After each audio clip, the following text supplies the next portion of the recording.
I took care of the Tomasi problem. Sorry, I forget he was a coworker. Don't apologize. That wasn't the real Tomasi. He died when the hiss got him. You're right. I just didn't want to be insensitive. Sentimentality is a weakness in situations like these, Jesse. That's Bureau 101. I don't think Emily's in danger of being called sentimental. Well, I've got a bureau to run. See you soon. Yes, ma'am, Director Faden. Please, Emily. Not even as a joke.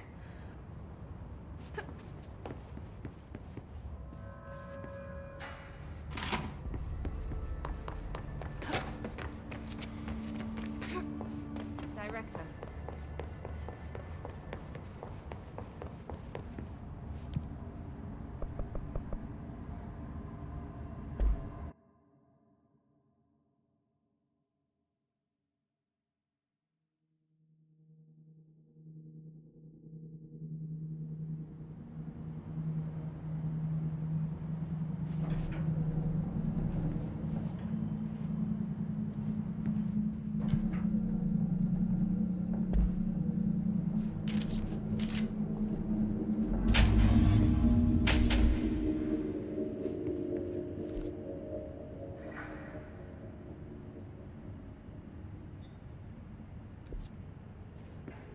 Hello?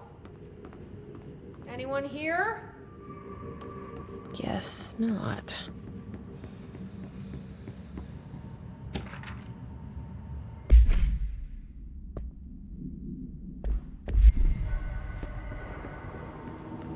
Seems a lot more crowded than the rest of the bureau.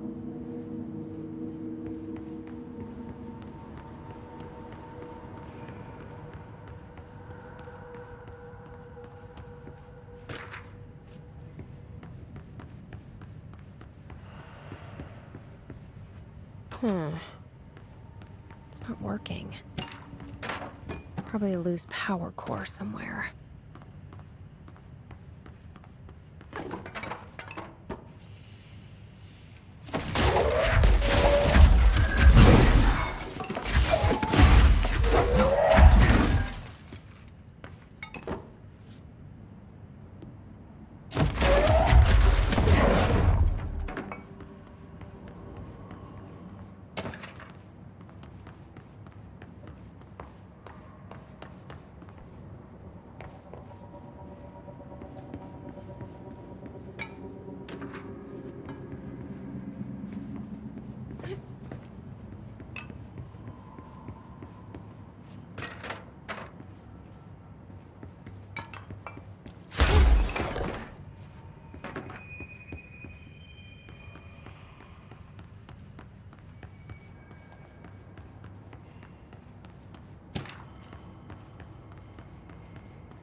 You're listening.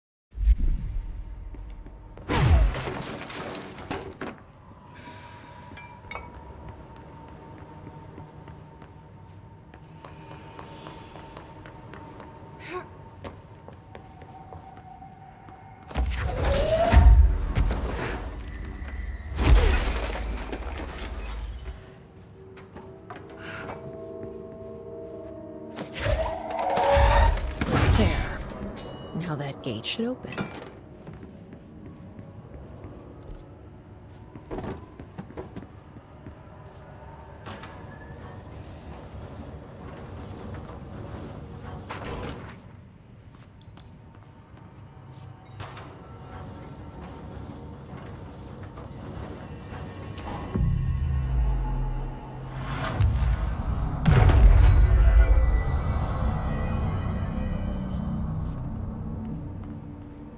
I'm no detective, but something definitely happened here.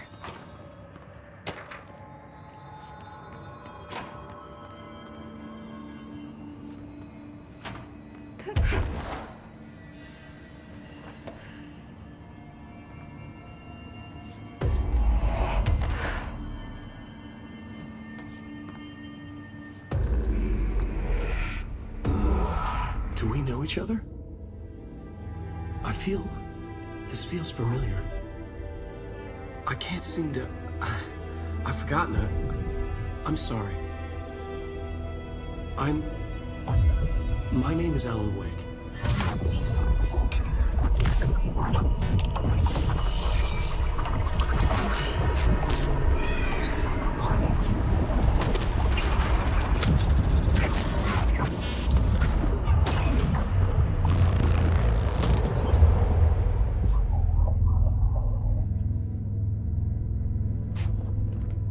Who are you?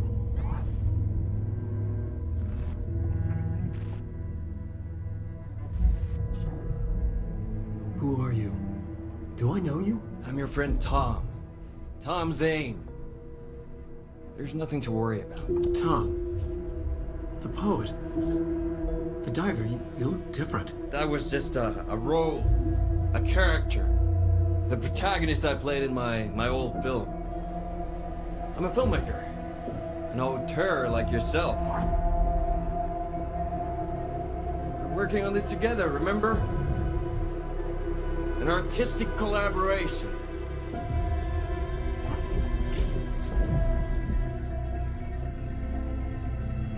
You need a drink.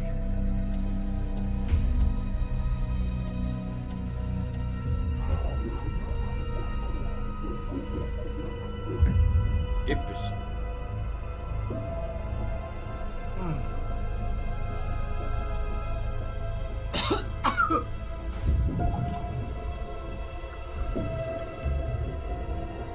Endless darkness. Nothing holds still. But we're very close now. You've been riding. You found a way to escape. It'll work this time. Riding? You found a way! No. I don't... Wait. There's something. It's my double. He's out there. I've seen it. Yeah. Nothing to worry about. I'm dealing with it. It's fine, my friend. Let me handle him. You've met him? What the hell? Now, come on. You misunderstand me.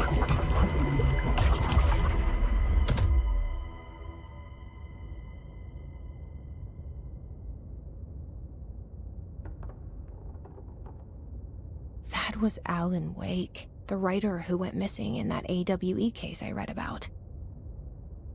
What's he doing here? And Thomas Zane was with him. The poet. No, wait. He was a filmmaker. I always remember that wrong.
Dr. Emil Hartman, devoured by hungry darkness, became the thing that had been Hartman. Broke loose, killed everyone it could, lurking, roaming, waiting. Then something else came, a resonance. The thing that had been Hartman went through another change.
Darkness engulfed the elevator.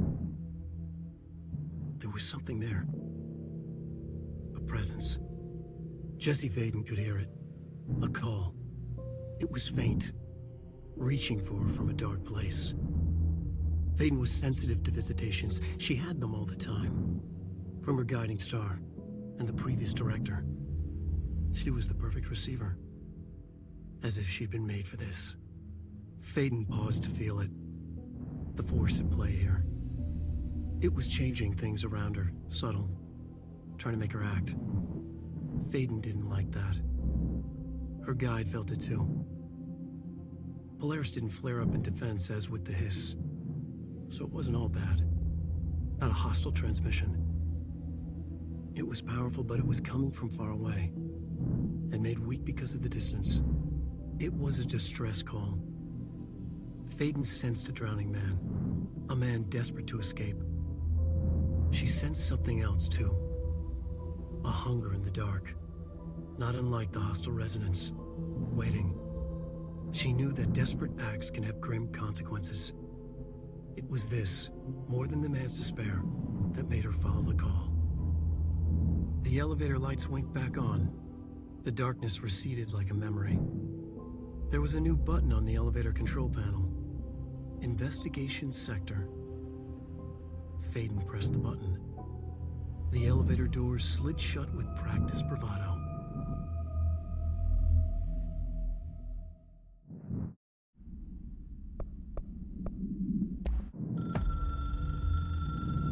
Dr. Emil Hartman was desperate.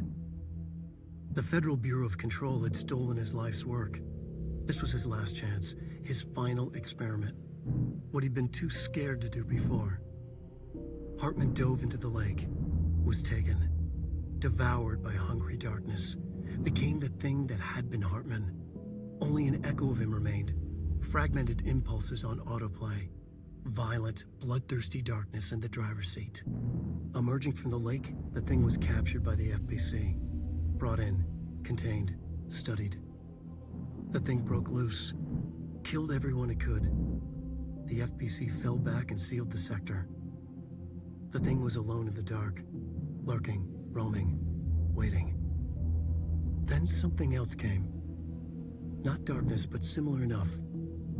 A sound. A resonance. It shouldn't be a surprise. If there's one, why not another? The darkness inside the thing could have been immune, could have resisted, fought, could have been passed by, passed through with no effect. But it didn't, and it wasn't. Maybe it had grown weaker over time, not aged. It was timeless, but weaker with no link to its source. A metamorphosis followed. The thing that had been Hartman went through another change.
Creepy, damp, and abandoned. Wait for me to come to them.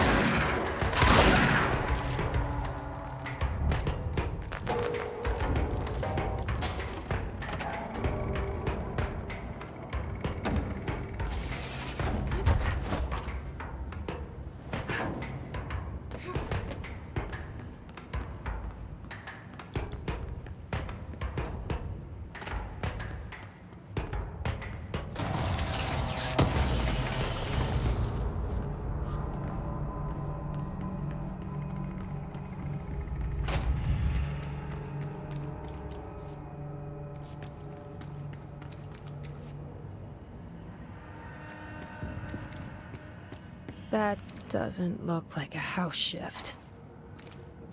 Do I even want to know?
The hisser are in here.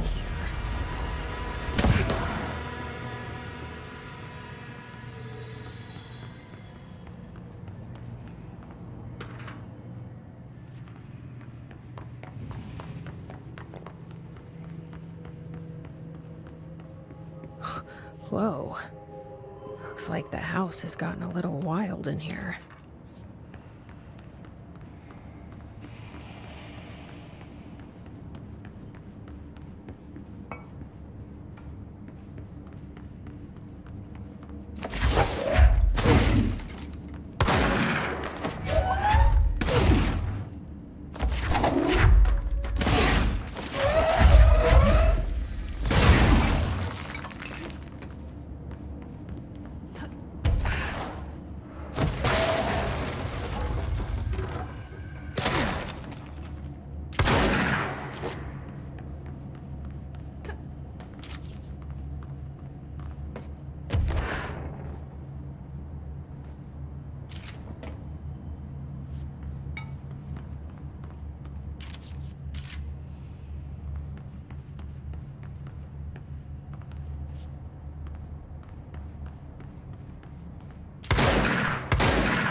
This darkness is blocking the door, so now I have to deal with an interdimensional noise and sentient shadows.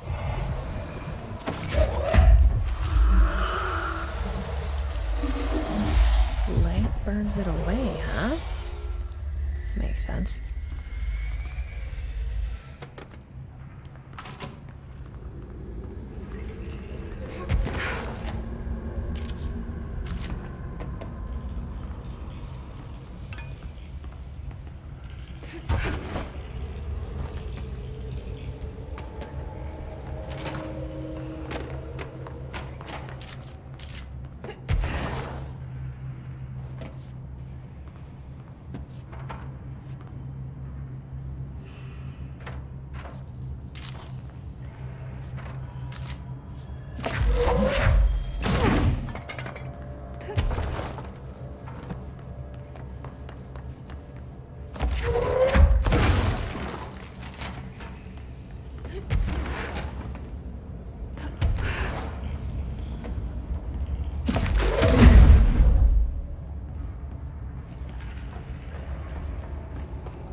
sound made darker, the darkness made louder.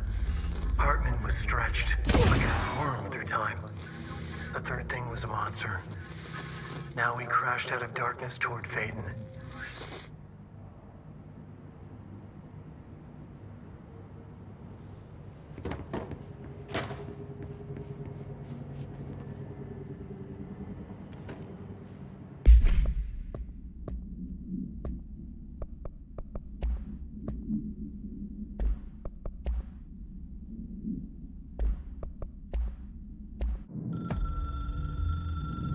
The resonance carves its way through the thing that had been Hartman, vibrating, remolding.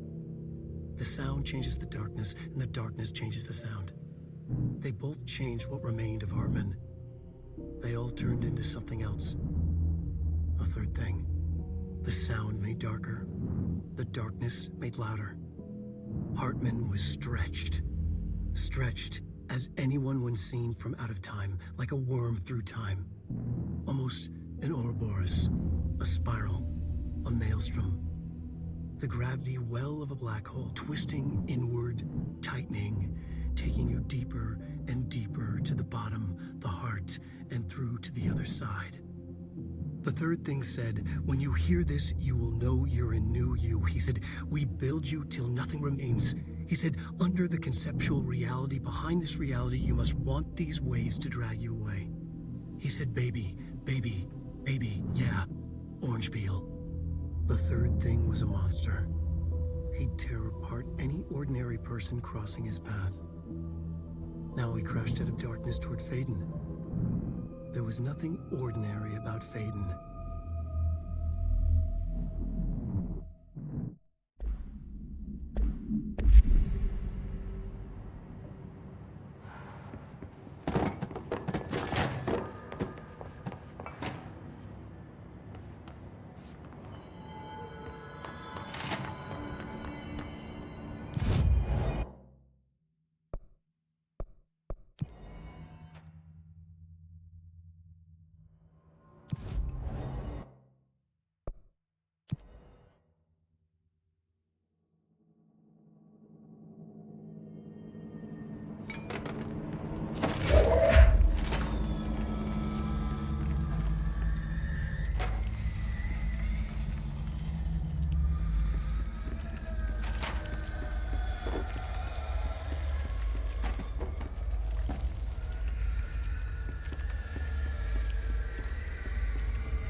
My understanding of the darkness is fragmented, incomplete.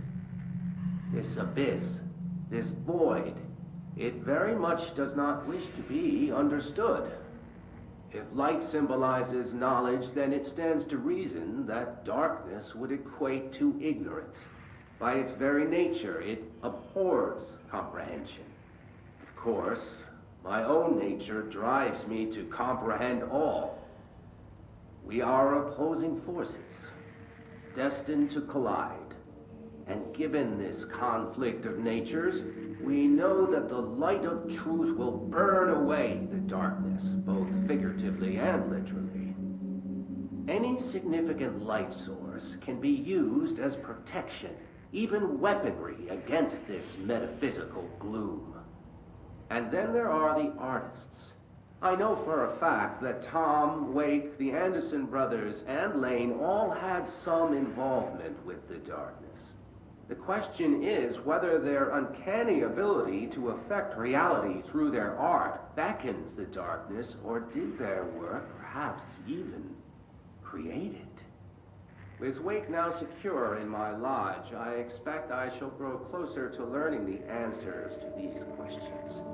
Assuming he cooperates, which is proving quite the challenge. Well, perseverance is the foundation of knowledge. Speaking of, I must be off on my rounds.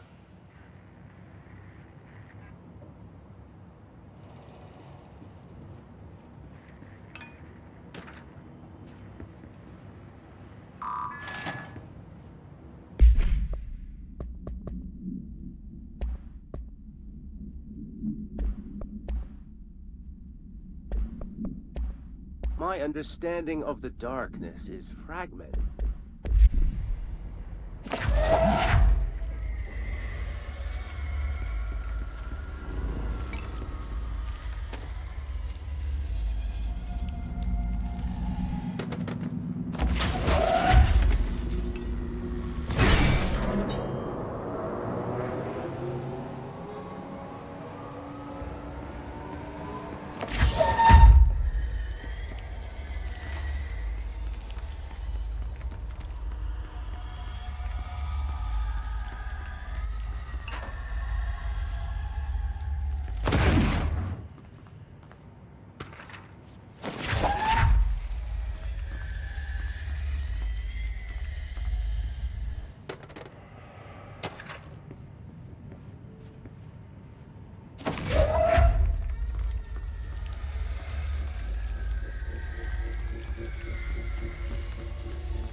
Planted here.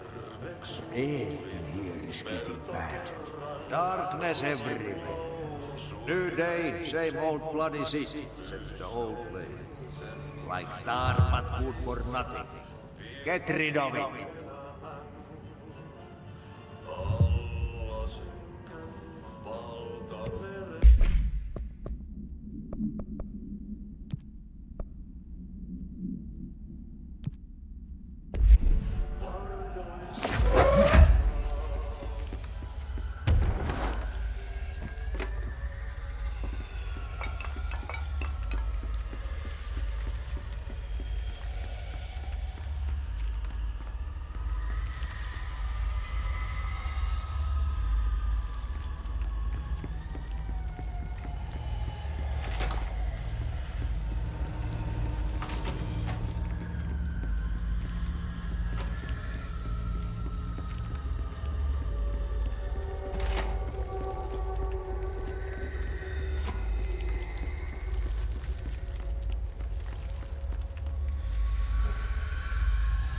There you go. Doesn't that feel better?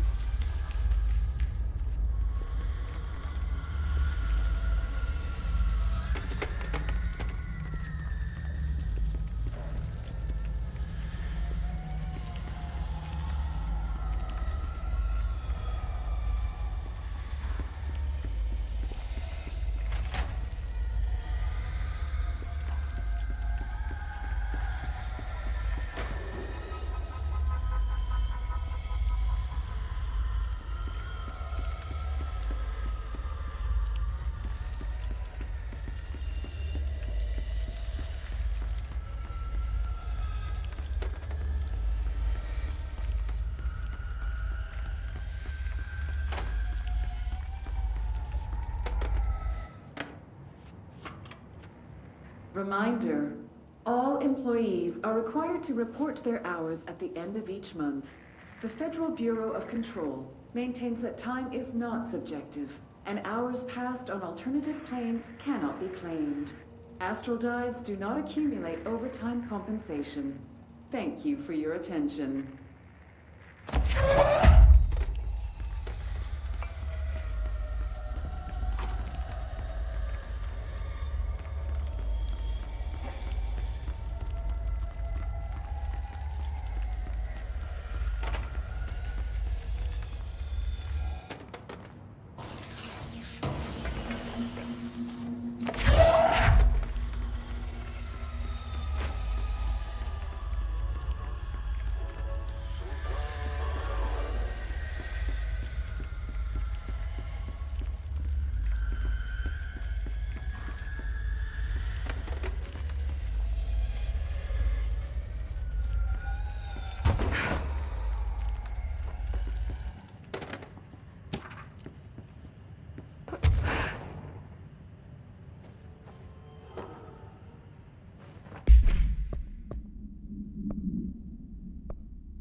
Agent Fisher, day 6 inside the motel.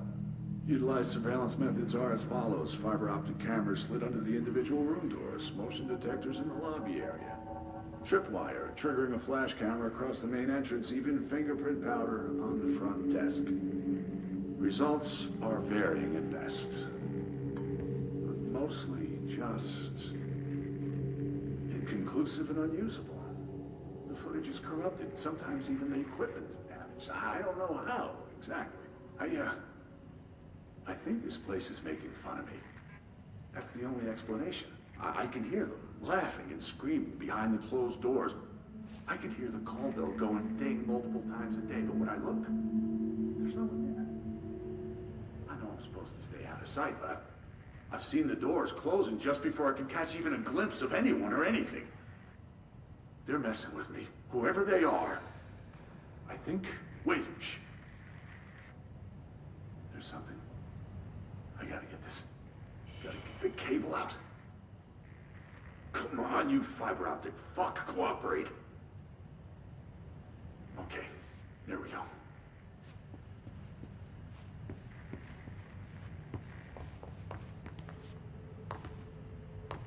All right. Coming from the hallway. I think I might have finally caught one. Ha! The recording better work this time, or I swear to God I'm... What? Hello? Who's there? Oh, shit. I'm with the FBC. Move away from the door. I have a... Where's my...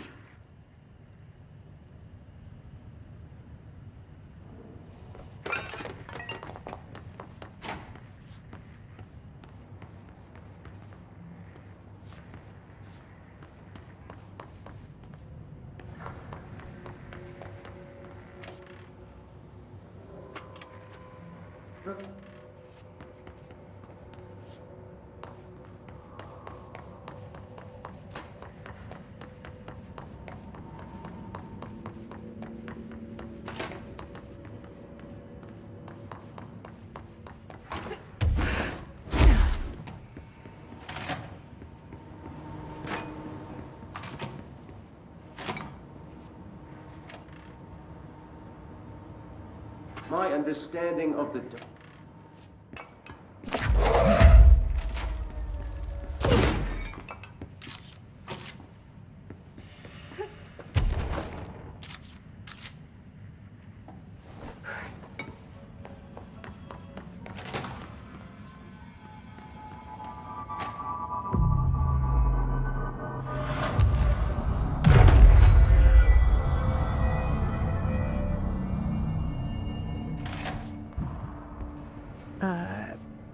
I don't feel right. Something in this darkness is draining me.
reminder. Agent Fisher, day 6 inside the...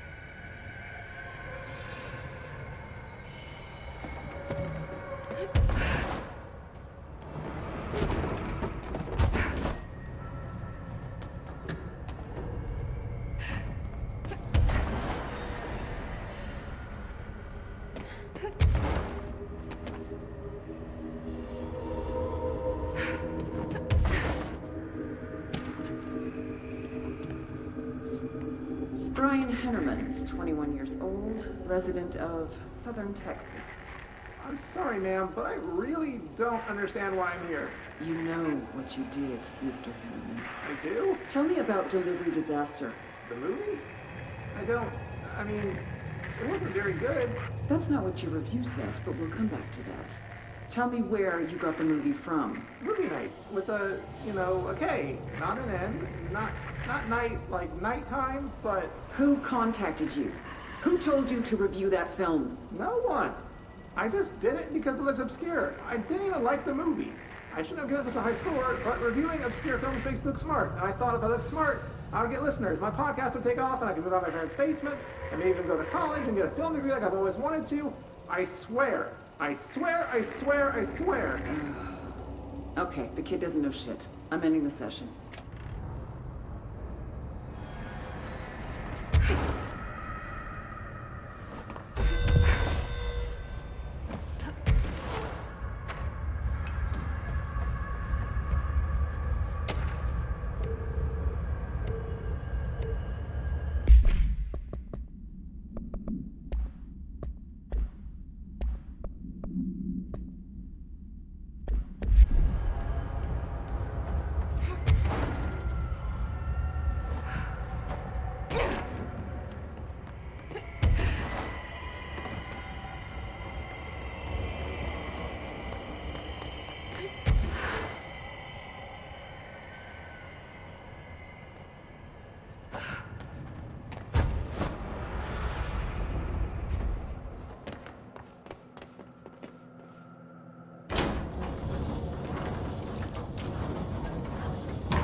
What is that?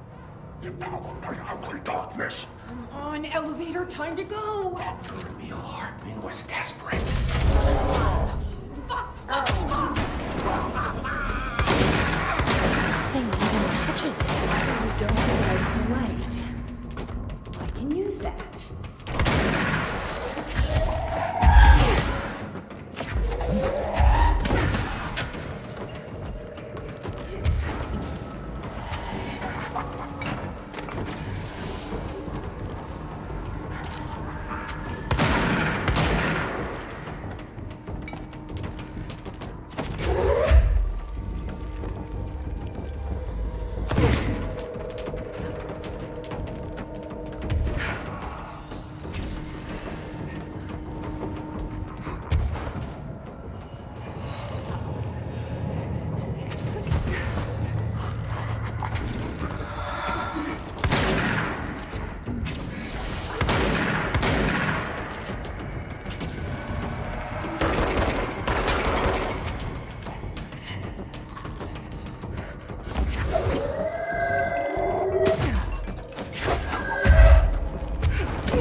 arcade machines. Shoom. Shim? Shoom. Whatever.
Brian Hennerman, 21 years old, resident of Southern Texas. I'm sorry, ma'am, but I really don't understand why I'm here. You know what you did, Mr. Hennerman. I do? Tell me about Delivery Disaster. The movie? I mean, it wasn't very good. That's... Brian Hennerman, 20...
doing in investigations. Jesus, don't scare me like that, Langston.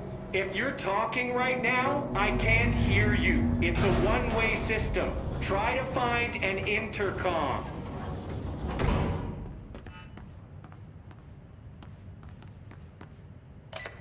Langston, it's me, Jesse. I know. I can see you on the monitors. The cameras in there haven't worked since we sealed that sector off a couple years back. Let me guess. You sealed it because of the monster guy. Wait, did you see Dr. Hartman? Jesus, I really wish you hadn't opened that fire break. Okay, listen, you need to find Hartman and kill him before he gets out into the Bureau. That thing is a person? He was a person. We brought him here to study after he was, altered in an AWE. I forget the medical word for what happened, but now light physically hurts him. Do you have a flashlight? No. A lantern? Headlamp? Oh yeah, flare gun. Oh, Christmas lights. You could wrap them around your... I don't have any of those, Langston. Shit. Okay, well, I'm sure you'll think of something. I'll keep an eye on you from the Panopticon. This is kind of exciting, right? Maybe from where you're standing. Right, okay. Well, break a leg. Oh, why did I say that? Okay, this Hartman thing can't have gotten very far. Let's go flush him out. Langston was right. This is kind of exciting. It's just nice to have someone to talk to, you know?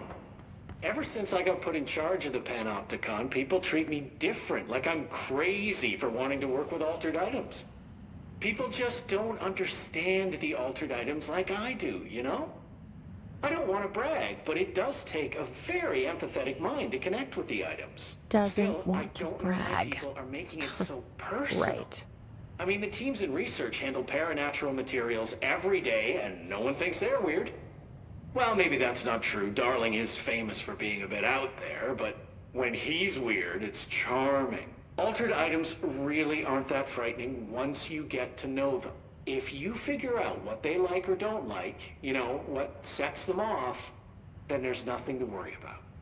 I guess at the end of the day, we're still just wild animals scared of our own shadows.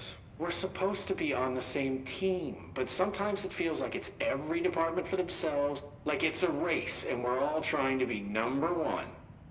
If it is a race, though, I'd say Darling is a mile ahead of everyone else. He was Trench's golden boy for years, but that relationship has gotten pretty tense, or so I've heard through the grapevine.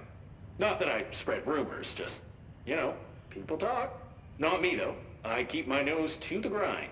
Too much work to do to focus on those kinds of things. I need to stay focused so I can get my work done and get home to feed Alfred. He's just gonna talk forever, isn't he? isn't he? Make it home for mealtime, so I have my neighbor check in on Alfred at 7 o'clock if I'm not back yet. She's very nice. Her name is Maria.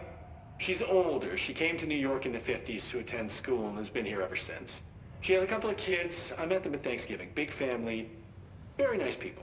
Anyway, she has a key to my apartment, and she gives Alfred his dinner if I'm not home. I'm gonna have to buy her a nice fruit arrangement as a thank you after this. I'm missing a lot of Alfred's meal times. She's probably gonna have to go to the store for more wet food. I'll have to remember to pay her back. Hold on, let me make a note. Pay back Maria for Alfred's food. Okay. Oh, one more thing. And buy her a fruit arrangement. All right, done. Are you a cat person? I don't think I ever asked. You seem like one, though. You'd like Alfred. He's very proper. Really carries himself well, you know? I named him after my favorite poet. Felt like a good fit. I got Alfred just before Sylvia died when I was at the... You know, I don't really remember where I got Alfred from. But, boy, those two did not get along. Oh, no. Sylvia thought she owned the place. Didn't like me getting in her way, scratched me more than once when I was just trying to move her food bowl. That cat was a real asshole. Wow. I'm realizing now that That's language was kinda not harsh. entirely, professional. You see, Sylvia didn't tolerate most people. Or animals. or anything. And that's what I meant when I said asshole. I would never use that word about a person. It was just, hey, there's a light flashing on the console here. I gotta, check this out. I'll get back to you later. Real smooth, Langston.